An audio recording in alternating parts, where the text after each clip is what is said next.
حضور پاک صلی اللہ علیہ وسلم نے فرمایا دو طرح کے لوگ ہیں. فرمایا ایک جو ہر وقت اللہ کی بارگاہ میں دعا مانگتا رہتا ہے، اے یا اللہ اے دے دے اے دے دے اے دے دے، اے مسئلہ حل ہو جائے، اے پریشانی ختم ہو جائے. اور دوسرا وہ شخص ہے جو قرآن حکیم کی تلاوت کرتا رہتا ہے. تو اب ان دونوں آدمیوں کے بارے میں حضور صلی اللہ تعالیٰ علیہ وآلہ وسلم نے فرمایا کہ جو بندہ تلاوت کو اپنا معمول بنا کر رکھتا ہے، اللہ اسے اس مانگنے والے سے بہتر چیزیں عطا فرما دیتا ہے. تو قرآن حکیم فرقان مجید کی تلاوت کو 10 آیتیں آپ پڑھ لیں، 5 آیتیں آپ پڑھ لیں، اپنا معمول بنائیں، اس کی بڑی برکتیں. اور بڑے بڑے الجھے مسائل آپ ایسے پڑھ رہے ہوں گے قرآن تو آپ کے سامنے آپ کا وہ جو مسئلہ ہوگا وہ حل ہوتا جائے گا. حضرت سہل بن عبداللہ یہ کامل ولی گزرے ہیں، اللہ کے چنے ہوئے بندوں میں سے. آپ شہر چھوڑ کر گاؤں چلے گئے اور وسائل بھی تھے آپ کے پاس، اسباب بھی تھے، آپ شہر میں لگژری لائف بھی گزار سکتے تھے. تو آپ کے تلامذہ، آپ کے شاگرد، مرید، آپ کے چاہنے والے ایک دن حاضر ہوئے اور کہنے لگے کہ جناب کبھی شہر یاد نہیں آیا؟ آپ نے فرمایا کہ خدا کی قسم ہے نہ کبھی شہر یاد آیا اور نہ کبھی شہر والے یاد آئے. تو اس نے کہا کہ آپ یہاں کیسے زندگی گزار رہے ہیں اکیلے؟ تو شہر میں تو جب چاہیں جو چاہیں آپ کو کھانے پینے کو مل جاتا ہے، جس کے پاس آپ کا بیٹھنے کا دل کرے آپ چلے جاتے ہیں. اور یہاں آپ گاؤں میں بھی سب سے آخر میں آ کر رہے جہاں آپ تک لوگ پہنچ بھی نہیں سکتے. تو آپ نے بڑے خوبصورت 2 جملے فرمائے. آپ نے فرمایا کہ جب میرا دل یہ کرتا ہے کہ میں اپنے رب سے باتیں کروں تو میں نماز شروع کر لیتا ہوں، یہ اللہ سے ملاقات کا نام ہے. اور فرمایا جب میرا دل یہ چاہتا ہے کہ ہن رب میرے نال گلاں کرے، فرمایا پھر میں قرآن شروع کر لیتا ہوں. نہ کبھی شہر والے یاد آئے، نہ کبھی شہر یاد آئے، نہ کبھی وہ میلے، نہ کبھی وہ رونقیں یاد ہی نہیں آئیں، کیونکہ دل میں ان کو بسایا ہی نہیں ہے. یہ ایک آیت ہے سورہ بقرہ کی، آیت نمبر 13. اس میں اللہ فرماتا ہے جب ان سے کہا جائے اہل مکہ سے آمنو ایمان لے آؤ، کما آمن الناس، جیسے کہ ابو بکر ایمان لے کر آئے، جیسے کہ عمر ایمان لائے، جیسے عثمان ایمان لے کر آئے، جیسے علی ایمان لے کر آئے. آج کل یوٹیوب کا دور ہے تو یاسین نامی شخص اس نے حضرت جناب عثمان غنی رضی اللہ تعالیٰ عنہ کی شان میں گستاخی کی. یہ کسی یوٹیوب چینل پر بیٹھ کر بعض ساتھیوں نے کہا کہ آپ اپنے انداز سے جواب دیں. میں نے کہا ہمارا تو اپنا کوئی انداز نہیں ہے، سب کچھ رسول اللہ کی نگاہ کرم سے ہے، سب کچھ محبوب سبحانی کی نگاہ کرم سے ہے. اور جس کو حق سمجھتے ہیں کھل کر کہتے ہیں ان کی نگاہ سے، اور جس کو باطل پر سمجھتے ہیں کھل کر اس کے خلاف بات کرتے ہیں. تو میں اتنا کہوں گا یہ بڑوں سے خطائیں ہوتی ہیں تو چھوٹے ایسے کرتے ہیں. یہ اوپر سے کوئی خطا ہو جاتی ہے تو آگے جا کر یہ کام ہوتا ہے. اور جو عثمان غنی کی شان میں جو گستاخی کر رہے ہیں کی ہے، تو میں اتنا ہی کہوں گا کہ کافر بڑا ہی بے چین ہے کہ عثمان ذو النورین ہے. واہ امام محمد رضا اعلیٰ حضرت فرماتے ہیں نور کی سرکار سے پایا دوشالہ نور کا، ہو مبارک تجھ کو ذو النورین جوڑا نور کا. تو اللہ تعالیٰ فرماتا ہے ایسے ایمان لے کر آؤ جیسے ابو بکر، عمر، عثمان، علی، طلحہ، سعد، سعید، زبیر ایمان لے کر آئے. آگے سے وہ کہتے ہیں کیا ہم ایسے کلمہ پڑھیں جیسے بے وقوفوں نے کلمہ پڑھا ہے؟ تو دیکھیں اللہ اپنی مرضی کا ایمان بھی نہیں مانتا. ایک بندہ کہتا ہے میں نے کلمہ پڑھ لیا اپنی مرضی سے، اللہ نہیں مانتا. یہ بالکل ایسے یہاں ساتھی بیٹھے ہیں جن کے نیچے لیبر کام کرتی ہے، جن کے ماتحت لوگ کام کرتے ہیں. ایک بڑا اچھا کاریگر ہے، ڈیوٹی ٹائم صبح 10 بجے سے لے کر 4 بجے تک ہے، لیکن وہ روزانہ 3 بجے آ کر کہتا ہے میں 3 بجے آؤں گا اور رات کو میں 10 بجے تک کام کروں گا. اس کو ادارہ ایکسیپٹ نہیں کرتا. اور میں سمجھانے کے لیے آپ عرض کروں صحابہ کون ہیں؟ جس طرح کے ایسے نہیں کہ کوئی نشتر سے باہر سے جا رہا تھا یا چنگی سے آ رہا تھا یا ادھر کانے سے آیا تو اللہ تعالیٰ نے فرمایا حبیب یہ بھی آپ کا صحابی ہے، یہ بھی آپ کا صحابی نہیں. اللہ کے محبوب علیہ السلام نے فرمایا کہ اللہ تعالیٰ نے مجھے جو چیز بھی عطا فرمائی ہے وہ ساری چیزوں میں سے چن کر عطا فرمائی ہے، چن کر، نسب دیا چن کر، قبیلہ دیا چن کر، ملک عطا فرمایا چن کر عطا فرمایا، صحابہ دیے چن کر، اہل بیت کی تو شان ہی وراء الورا ہے، بے اجازت جن کے گھر جبریل بھی جاتے نہیں، قدر والے جانتے ہیں قدر و شان اہل بیت۔ کتاب عطا فرمائی چن کر، زبور، انجیل، تورات، صحف ابراہیم، صحف موسیٰ، صحف عیسیٰ، صحف شیس، نبیوں رسولوں پر صحیفے نازل ہوئے، کتابیں نازل ہوئی، آج ان کا ایک حرف بھی موجود نہیں ہے۔ اللہ نے کتاب ایسی دی، فرمایا حبیب کتاب دے بھی رہے ہیں، اور جب جبریل امین آ کر تلاوت کرتے، آقا علیہ السلام بعد میں پڑھتے، اللہ تعالیٰ نے فرمایا لا تحرک بہ لسانک، محبوب آپ نے یہ فکر کرنی نہیں کہ یہ آپ کو یاد نہیں ہوگی، فرمایا ان علینا جمعہ، ہم آپ پر یہ کتاب نازل بھی کر رہے ہیں اور آپ کے سینے میں اس کو محفوظ بھی فرما رہے ہیں۔ الم نشرح لک صدرک، محبوب ہم نے آپ کا سینہ وسیع نہیں فرما دیا۔ اب جب قرآن پاک نازل ہو رہا تھا تو آقا علیہ السلام نے اس کو لکھنے کا ارادہ کیا، تو اللہ تعالیٰ نے فرمایا حبیب لکھتا وہ ہے جس کو یہ فکر لاحق ہوتی ہے کہ مجھے یہ 2 سال 4 سال 6 سال 10 سال کے بعد بھول جائے گا۔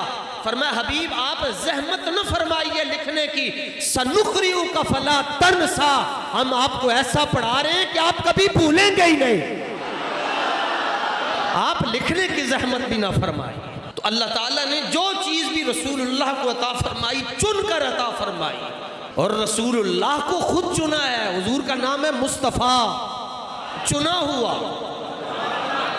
جناب آدم سے لے کر جناب عیسیٰ تک بڑی بڑی شانوں اور عظمتوں والے نبی رسول موجود ہیں، لیکن مصطفیٰ کوئی نہیں ہے۔ مصطفیٰ ہمارے آقا و مولا ہے، مرتضیٰ کوئی نہیں ہے، مرتضیٰ ہمارے آقا و مولا ہے، مجتبیٰ کوئی نہیں ہے، مجتبیٰ بھی ہمارے آقا و مولا ہے۔ اور صحابی کا مقام کیا ہے؟ حضرت سعید رضی اللہ تعالیٰ عنہ فرماتے ہیں جب صحابہ حضور کے ساتھ میدان جہاد میں گئے، جو گرد اٹھی ایسے ان کی مبارک سواریوں سے، فرمایا قیامت تک کسی کو اگر حضرت نوح علیہ السلام جتنی عمر مل جائے، عمر نوح مل جائے، اور وہ ساری عمر میں نیکیاں کرتا رہے، اس سے کبھی کوئی گناہ نہ ہو، لیکن فرمایا اس کے باوجود وہ اس گرد کا مقابلہ نہیں کر سکتا جو صحابی کے چہرے پر پڑی ہوئی ہے۔ نہ کوئی ہویا نہ کوئی ہوسی، انا جان سارا ورگا۔ جناب ابو بکر صدیق کی خدمت میں کسی نے آ کر کہا کہ قبلہ مسواک نہیں کرتے آپ؟ کہ آپ کے منہ سے ایک منفرد قسم کی بو آتی رہتی ہے، مسواک نہیں کرتے آپ؟ آپ نے فرمایا مسواک تو میں کرتا ہوں۔ اس نے کہا پھر کیا آپ کو اتنا نہیں پتا کہ گھر میں آپ کیسے جلاتے ہیں؟ آپ کی چھت ساری سیاہ ہو چکی ہوئی ہے۔ اس نے کہا کیا یہ دھوئیں کے اخراج کے لیے آپ نے کوئی جگہ نہیں بنائی؟ آپ نے فرمایا جگہ بھی بنائی ہوئی ہے۔ اس نے کہا پھر یہ کیا مسئلہ ہے؟ فرمایا یہ جو تم نے مسواک کی بات پوچھی ہے کہ میرے منہ سے ایک بو آتی ہے، فرمایا یہ اس کی اصل وجہ یہ ہے کہ جب سے حضور کا وصال ہوا ہے میرا جگر جل چکا ہوا ہے، اور وہ میں جب وہ سانس لیتا ہوں تو وہ سانس اور وہ دھواں اوپر جاتا ہے، جس کی وجہ سے میرے گھر کی چھت سیاہ ہو چکی ہے۔ اور امام حاکم نے لکھا کہ ما زال جسمہ یجری، صدیق اکبر کے جسم سے گوشت کی بوٹیاں زمین پر گرتی تھی، گوشت الگ ہو گیا، ہڈیاں جس دن بچ گئیں تو اس دن صدیق بھی دنیا سے چلے گئے۔ ابو داؤد شریف میں یہ حدیث ہے، نسائی میں بھی ہے، ابن ماجہ میں بھی ہے، طحاوی میں بھی ہے۔ ہمارے آقا مولا صلی اللہ تعالیٰ علیہ وآلہ وسلم بازار تشریف لے کر گئے، گزرتے گزرتے آپ کو ایک گھوڑا پسند آ گیا۔ گھوڑا جو ہے وہ عربی دیہاتی یہودی کے پاس تھا، وہ اس کی ملک میں تھا، حضور کو وہ پسند آیا، وہ بیچ رہا تھا، اس کے ساتھ سمن طے ہو گیا۔ اس نے کہا جی یہ گھوڑا آپ کا ہے۔ سرکار دو عالم صلی اللہ تعالیٰ علیہ وآلہ وسلم نے فرمایا تم رکو، میں گھر سے ہو کر آتا ہوں اور سمن تمہارے حوالے کروں گا، تم مبیہ مجھے دے دینا۔ حضور وہاں سے تشریف لے گئے تو پیچھے سے اس کو کوئی اور 2-4 گاہک ملے جنہوں نے اس کا دماغ خراب کر دیا اور کہنے لگے اسی تن زیادہ پیسے دیاں گے تو انہوں نے شے نہ دے۔ بگڑ گیا، بدل گیا۔ حضور واپس تشریف لائے، آپ نے سمن دیا اور کہا گھوڑا ہمارے حوالے کرو۔ اس نے کہا کون سا گھوڑا اور کب خریدا؟ کب خریدا؟ آپ نے فرمایا کچھ دیر پہلے میں نے گھوڑا خریدا ہے۔ اس نے کہا اگر آپ نے بدل گیا تھا یہودی تھا، اور قرآن کہتا ہے یہودی اور عیسائی تمہارے نہیں ہو سکتے، جو مرضی کر لو یہ تمہارے نہیں ہو سکتے۔ پیروں تے مکر گیا، کھڑے پیروں دے ہوتے، کوئی گھنٹہ نہیں لنگیا۔ سرکار نے فرمایا کہ میں نے خریدا ہے، میں کہہ رہا ہوں میں نے خریدا۔ اس نے کہا جناب اگر خریدا ہے تو گواہ لے کر آئے۔ قاعدہ بھی یہ ہے کہ جو دعویٰ کرتا ہے وہ گواہ پیش کرتا ہے، نہیں اگر اس کے پاس گواہ نہ ہو تو جو دوسرا فریق ہوتا ہے وہ کہتا ہے میں قسم اٹھانے کے لیے تیار ہوں۔ اور قرآن کا حکم ہے واشہدوا ذوی عدل منکم، کسی مسئلے کو ثابت کرنے کے لیے یا کسی مسئلے کی نفی کے لیے 2 گواہ ہونے چاہیے۔ کہنے لگا گواہ لے کر آئے آپ۔ اب جب یہ بات چیت ہو رہی تھی اس وقت اس نے اتفاق کیے کہ پاس گواہ کوئی بھی نہیں تھا۔ بحث اور تکرار جب ہوا تو حضور کے ایک صحابی وہاں سے گزرے، حضرت خزیمہ رضی اللہ تعالیٰ عنہ۔ اب ان کو کس نے بتایا یہاں امام الانبیاء ہے؟ امام سیوطی رحمت اللہ تعالیٰ علیہ بتاتے ہیں کہ حضور کو یہ نہیں بتانا پڑتا تھا کہ میں یہاں ہوں، بلکہ پتھر، رستے، درخت خوشبو بتا دیتی تھی کہ حضور یہاں سے تشریف لے کر گئے۔ اب ان کو خوشبو آئی کہ کہیں حضور ہمارے محلے میں آئے ہوئے ہیں، بھاگے گئے تو آگے دیکھا کہ آگے حالات بگڑے ہوئے ہیں، ماحول کچھ اور ہے۔ تو یہودی تکرار کر رہا ہے اور کہہ رہا ہے کہ آپ نے گھوڑا نہیں خریدا۔ حضرت خزیمہ نے آ کر نہ ہاتھ چومے نہ پاؤں چومے، دور سے ہی آتے ہوئے کہہ دیا، اونچی آواز سے عربی میں کہا اشہد انک قد بایعتہ، فرمایا اے عربی میں گواہی دیتا ہوں کہ تو نے گھوڑا بیچا ہے۔ سرکار دو عالم صلی اللہ تعالیٰ علیہ وسلم نے جب ماحول ہٹا، سرکار نے فرمایا کہ خزیمہ شاہد کے لیے ضروری ہوتا ہے کہ وہ جائے وقوع پر موجود ہو، تو تم تو یہاں موجود ہی نہیں تھے تو تم نے گواہی کیسے دے دی؟ سنو جی آیت نمبر 13 سورہ بقرہ کی، ایمان ایسے لے کر آؤ جیسے میرے حبیب کے صحابہ ایمان لے کر آئے، ایسے ایمان لاؤ۔ کیا جملے کیا کہے؟ بتصدیق کا یا رسول اللہ صلی اللہ تعالیٰ علیہ وآلہ وسلم، حضور آپ نے کہا میں نے گواہی دے دی۔ ایک روایت میں یہ ہے آپ نے کہا میں نے گواہی دے دی، وفی روایت ثانی، اور دوسری روایت میں یہ ہے صدقتک بما جئت بہ وعلمت انک لا تقول الا حقا۔ حضور میرے کنن چ ایک آواز پئی کہ تسی فرما رہے سو میں گھوڑا خریدیا، تو میرے ایمان نے یہ کہا کہ آپ کی زبان پر حق آ سکتا اور کچھ نہیں آ سکتا۔ علمت انک لا تقول الا حقا۔ حضور مجھے یقین ہو گیا کہ تیرے منہ سے نکلی جو بات وہ ہو کے رہی۔ وفی روایت الثالث، 3 طرح کی روایتیں، وفی روایت الثالث ساری سونیاں پر بڑی چاس ہے۔ وفی روایت الثالث انا اصدقک علی خبر السماء والارض الا اصدقک علی الاعرابی۔ ادھا مانا پنجابی کریں گا سمجھنا، یا رسول اللہ علی خبر السماء والارض، آپ آسمانوں کی اور آسمانوں سے آگے کی خبریں دیتے ہیں، زمین کی اور جو کچھ زمین کے اندر ہے اس کی خبریں دیتے ہیں۔ کی مطلب آسان لفظاں دے اندر حضور تسی کیا رب ہے اسی ویکھیا نہیں، او مان لیا اے تے 4 لتاں والا گھوڑا سامنے کھڑا ہے۔ تسی فرمایا رب ہے، تکیا کوئی نہیں، تواڈے کولوں سن کے مان لیا ایک جانور 2 لتاں والا تے ایک 4 لتاں والا، اے دوویں سامنے کھلوتے ہیں تے میں تواڈی گل نہیں مناں گا۔ حضور میں گواہی دیتا ہوں کہ جس طرح خدا ایک ہے، جس طرح آپ آخری نبی ہیں، میں اس بات کی بھی گواہی دیتا ہوں کہ آپ نے گھوڑا خریدا ہے۔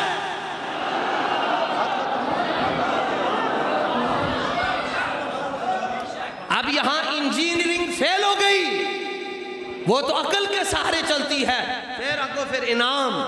سرکار نے آپ کی باں پھڑی حضرت خزیمہ دی اور فرمایا ادھر میرے پاس آ، فرمایا من شہید لہو خزیمہ او شہید علیہ فحسبہ، فرمایا رب دائے قانون ہے، رب دائے فیصلہ ہے سورہ بقرہ دے اندر واشہدوا ذوی عدل منکم، کہ کسی دے حق یا کسی دے خلاف دو مرد گواہی دیون تاں او دے حق وچ فیصلہ ہوندا ہے یا او دے خلاف فیصلہ ہوندا ہے. فرمایا جدوں تک خزیمہ زندہ ہے جدے بارے چ کلیاں گواہی دے دے گا ایدی گواہی تو جڑیاں دے برابر ہوئے گی. لبیک لبیک یا رسول اللہ لبیک لبیک لبیک یا رسول. فرمایا قیامت تک جس کے حق میں اکیلا خزیمہ گواہی دے دے گا اس کی گواہی دو آدمیوں کے برابر ہوگی. نبی کے چاہنے سے تو کچھ ہوتا ہی نہیں ہے. مرزا صاحب آپ کہتے ہیں چاہنے سے کچھ نہیں ہوتا, غامدی تم کہتے ہو چاہنے سے کچھ نہیں ہوتا. سنو, پڑھو, آنکھیں کھول کے پڑھو, صدیق کی نگاہ سے پڑھو, عمر عثمان علی کی نگاہ سے پڑھو. سنو, تم کہتے ہو چاہنے سے کچھ نہیں ہوتا. میں تمہیں ایک مولوی کا ایک جملہ بتاتا ہوں. مولوی کا نام ہے عارف باللہ, عاشق رسول اللہ, عطاء المصطفیٰ فی الہند, حضرت شیخ عبدالحق محدث دہلوی رحمت اللہ تعالی علیہ. کون شیخ عبدالحق محدث دہلوی؟ 3 مہینوں کے اندر پورا قرآن زبانی یاد کیا. تو شیخ محقق علی الاطلاق فرماتے ہیں رب دا قانون ہے کہ 2 گواہ ہون, حضور کے اندر ایک ہوئے, ایک ہی ہویا. آپ فرماتے ہیں اصل بات کیا ہے کہ کار ہما بدست ہمت و کرامت اوس, ہر چے خواہد ہر کرا خواہد بإذن پروردگار خود بدہد, وگر خیریت دنیا و عقبہ آرزو داری بدرگاہ حجبیا و ہر چے می خواہی کن. یہ فارسی پڑھیے, یہ اردو ترجمہ ہے. حضرت شیخ محقق فرماتے ہیں حضرت خزیمہ کے واقعے سے پتہ چلا ہے کہ معاملات تو سارے حضور کے ہاتھ میں ہیں. حضور جس کو چاہیں, جو چاہیں, جتنا چاہیں, جیسے چاہیں عطا فرماتے ہیں. سچی بات سکھاتے یہ ہیں, سیدھی راہ چلاتے یہ ہیں, ہلتی نیویں جماتے یہ ہیں, ڈوبی نامیں تراتے یہ ہیں, قصر دنا تک کس کی رسائی جاتے یہ ہیں, آتے یہ ہیں. فیض جلیل خلیل سے پوچھو, آگ میں باغ کھلاتے یہ ہیں. حضرت حکیم الامت فرمایا کرتے تھے شعر پوچھنا ہے شاعر سے پوچھو, ادب پوچھنا ہے ادیب سے پوچھو, فصاحت پوچھنی ہے فصیح سے پوچھو, بلاغت پوچھنی ہے بلیغ سے پوچھو, مسئلہ پوچھنا ہے مفتی سے پوچھو, تقوی کا مسئلہ پوچھنا ہے متقی کے پاس جاؤ, قرات کے بارے میں پوچھنا چاہتے ہو قاری سے سوال کرو, مصطفیٰ کے بارے میں پوچھنا چاہتے ہو خدا سے پوچھو. یا رسول اللہ لبیک لبیک اس لیے تو غالب ساری زندگی نظمیں غزلیں شعر لکھتا رہا. کسی نے کہا غالب یار اتنا بڑا شاعر ہے, کچھ حضور دی نعت لکھ چھڑ. کہنے لگا غالب ثنائے خواجہ بیزداں گزاشتے کان ذات پاک مرتبہ دان محمد است. کہنے لگا کیسے لکھوں, حضور کی نعت وہی بیان کرے جس نے حضور سے پوچھ کر حضور کو بنایا ہے, جو اپنی مرضی سے خود بنا ہوا ہے وہ مصطفیٰ ہے, وہ مصطفیٰ ہے. فرمایا جس کے بارے میں خزیمہ اکیلا گواہی دے دے گا. اور حضرت عمر جب عدالتی فیصلہ لگا دیتے, کوئی مسئلہ آ جاتا, حضرت خزیمہ اگر اکیلے گواہی دے دیتے تو حضرت عمر کہتے بس 2 دے برابر ہے, 2 دے برابر ہے. میں کار ہما بدست ہمت و کرامت اوس, ہر چے خواہد ہر کے راخات باذن پروردگار خود بدہد. فرمایا معاملات تو سارے حضور کے ہاتھ میں. جی کیسے؟ فرمایا حضور نے فرمایا الجنت حرام علی الانبیاء حتی ادخلها والجنت حرام علی الامم حتی تدخلها یا حتی تدخل امتی. حضور فرماتے ہیں کہ اللہ قیامت والے دن جنت کو نبیوں پر, رسولوں پر, پیغمبروں پر حرام فرما دے گا.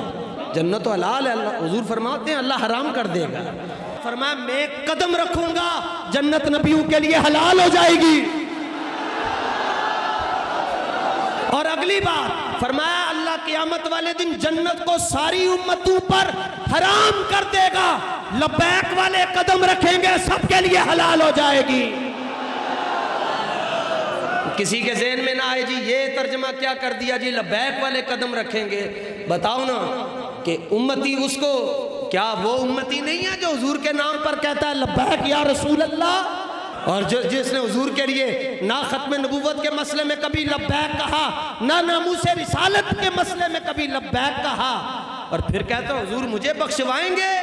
مشکل ہے کام. حضور سے انج پیار کرنا پینا نے جو صحابہ نے کیتا. تو پھر سنا ہے قیامت کا منظر بڑا پرخطر ہوگا, خوف سے ہر کلیجہ دہل جائے گا, لیکن جب وہ مسکراتے ہوئے حشر میں آئیں گے تو سارے حشر کا نقشہ بدل جائے گا.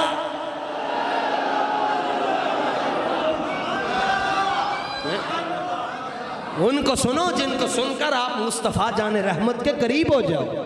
تے جڑی لوکیشن تانوں سیدھا رستہ ہی نہ دکھا چھڈے اونوں لوکیشن حضور نے دسی.